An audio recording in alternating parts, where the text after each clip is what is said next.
Welcome to the New Warehouse Podcast, the podcast for those that are curious about what's possible inside their four walls. Before we get into this episode, let's hear a word from our sponsors that make this all possible. How healthy is the storage in your warehouse?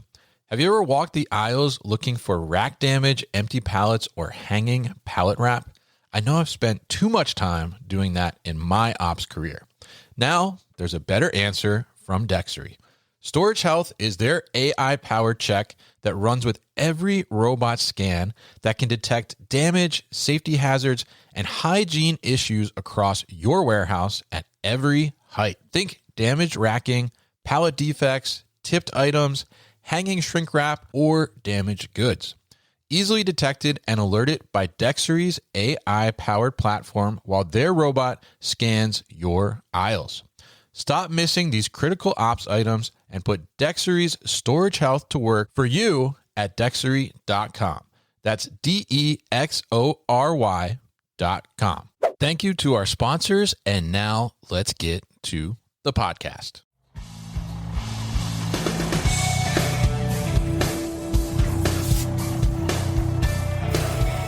The New Warehouse Podcast, hosted by Kevin Lawton, is your source for insights and ideas from the distribution, transportation, and logistics industry. A new episode every Monday morning brings you the latest from industry experts and thought leaders. And now, here's Kevin.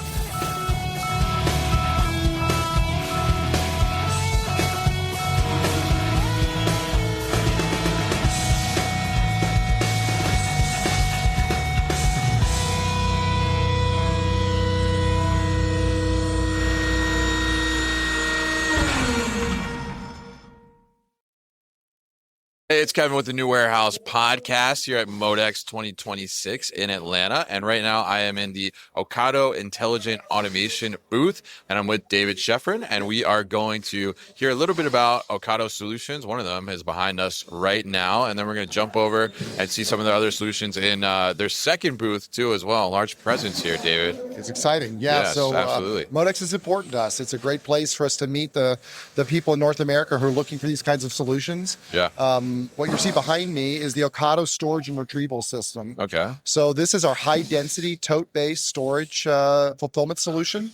And normally the system is would go to the top of the warehouse. Right. And what you see behind me would be up on top of that grid would be the robots that are moving around the totes and picking the items. What's really exciting about this solution is that we have robots that are on top of the grid that do a high percentage of the picking and fulfilling of orders with absolutely no human touches. In fact, we do approximately 5 million picks a week right now with those robots. Okay. Really? And so it's a really exciting solution.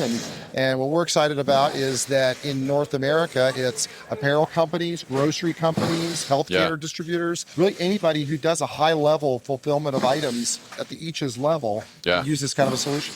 Yeah, absolutely. And I think really interesting to see it working live here. And as you mentioned, obviously it goes higher in an operation. I mean, how high can it go?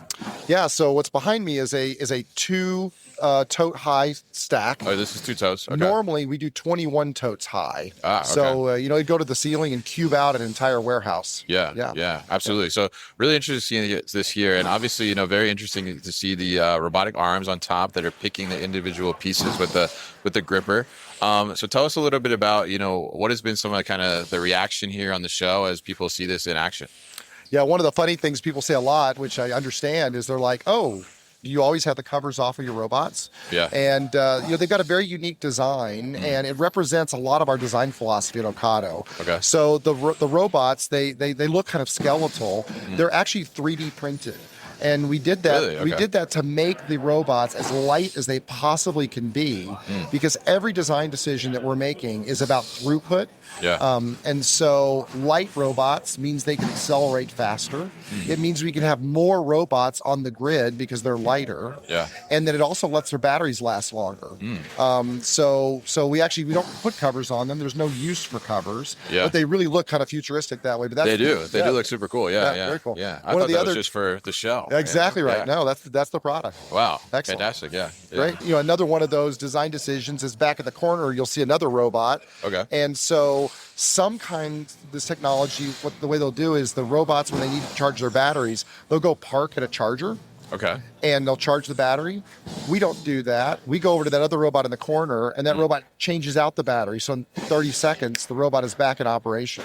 Yeah. And so again, it's that same design philosophy of every design decision is about high performance, high throughput, high flexibility, density. Yeah, and maximizing that efficiency and that Yeah. throughput overall. So now we do see two different robot types here. We have the one with the robotic arm, and then the one you were talking about that looks like it's just so futuristic and modern, right?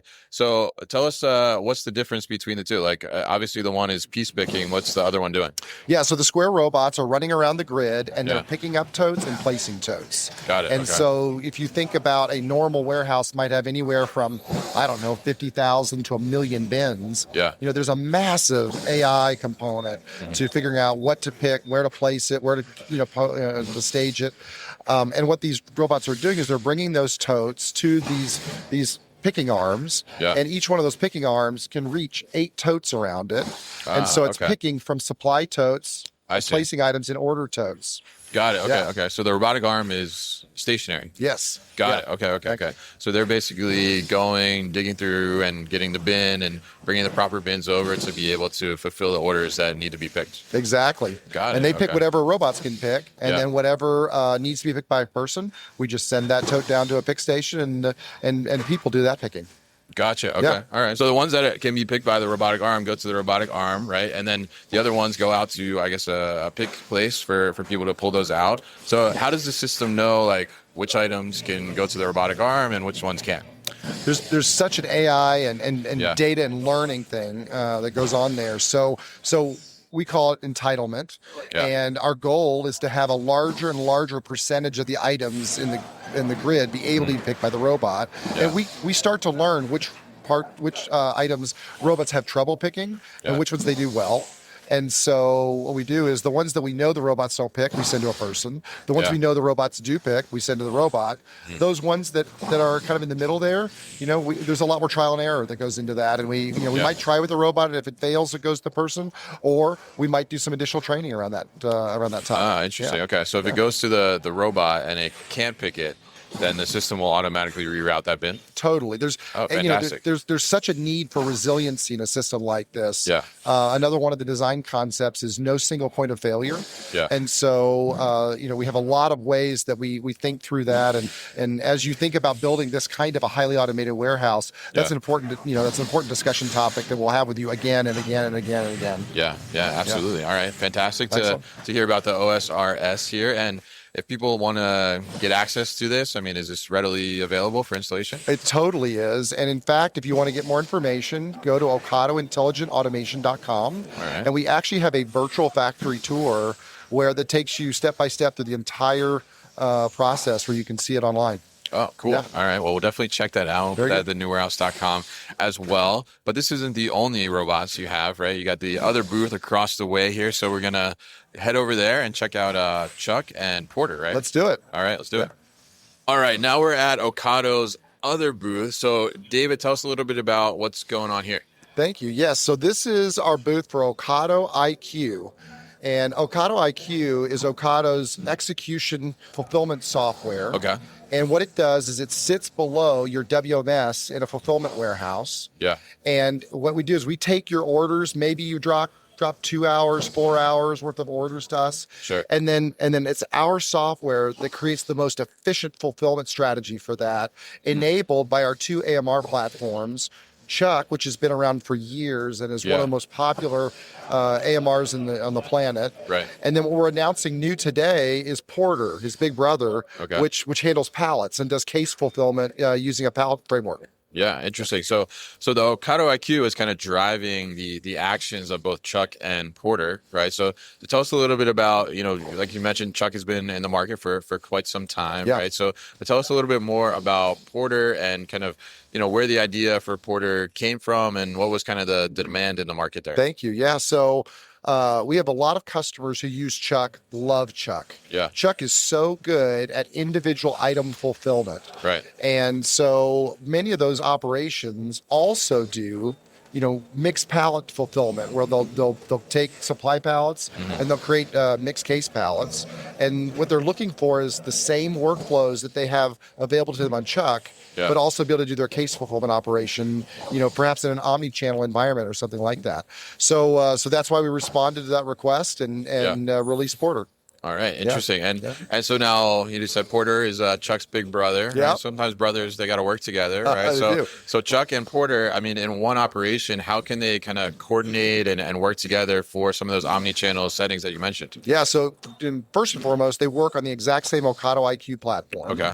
And they are designed to work in the same operation workflow. Yeah. And so if you think about a facility where you're going to receive pallets, Right. Porter can bring pallets from inbound to put away. Okay. It could also do fulfillment in the aisles. There's a number of workflows and ways we can do that. One of them is for Porter to use the same workflows that Chuck uses, where we can sweep down an aisle, or we can have Porters meet the operator in pick zones to kind of collaborate in a in kind of a multiple Porters with multiple people mode. And then one of the workflows that's getting a lot of traction, we call goods to person, which is you set up a pallet fulfillment area, and Porter brings the supply totes to the operator so they can build the order pallets, and then Porter manages the bringing to and from that cell the order pallets and the supply pallets. Yeah, interesting. And interesting to hear and see Porter. So Porter is actually out here, and Porter can also pick up the pallet itself? It can. So it can pick up pallets from the floor and place them to the floor. Okay.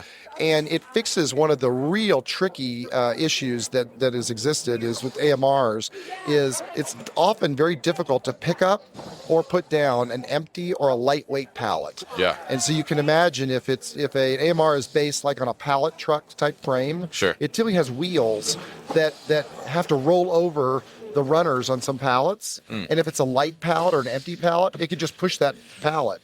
So you have to put up like metal bars on the ground or something to push against so that you can pick up those pallets. Yeah. Well, Porter's got a really unique fork design where it actually pulls up to the pallet. It extends true forks into the pallet, picks it up, and then places it on the AMR, and then does that in reverse to drop it off. So it has no problems with empty pallets or lightweight pallets. Oh, I see. So Porter, it's kind of leveraging the actual base of Porter in a sense to accomplish that and not have to use something else to leverage. Exactly. Yeah. Exactly. Very, very interesting. And really cool to see Porter here and Chuck and, the brothers together, right, in this booth here and hear about Ocado IQ. So really interesting to see how all these robotic solutions are kind of coming together under the Ocado platform. And I really appreciate you sharing more information about us and showing it off to us. So if people want to learn more about whether it's Chuck, Porter, or the OSRS we talked about before, what's the best way to do that? Thank you. Yeah, the best way to do that is our website. Go to OcadoIntelligentAutomation.com. And you can see all of our solutions there. All right, fantastic. Great. And we'll put all that information at thenewwarehouse.com as well as in the show notes here. So check out more information about Ocado. And David, thank you once again for your time.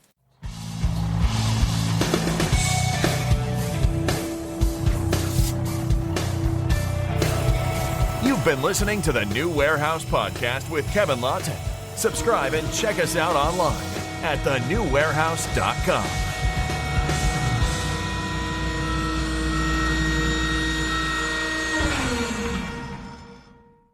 Enjoyed this episode?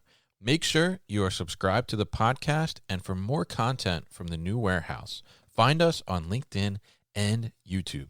Links to subscribe can be found in the show notes, and for everything The New Warehouse, head to thenewwarehouse.com.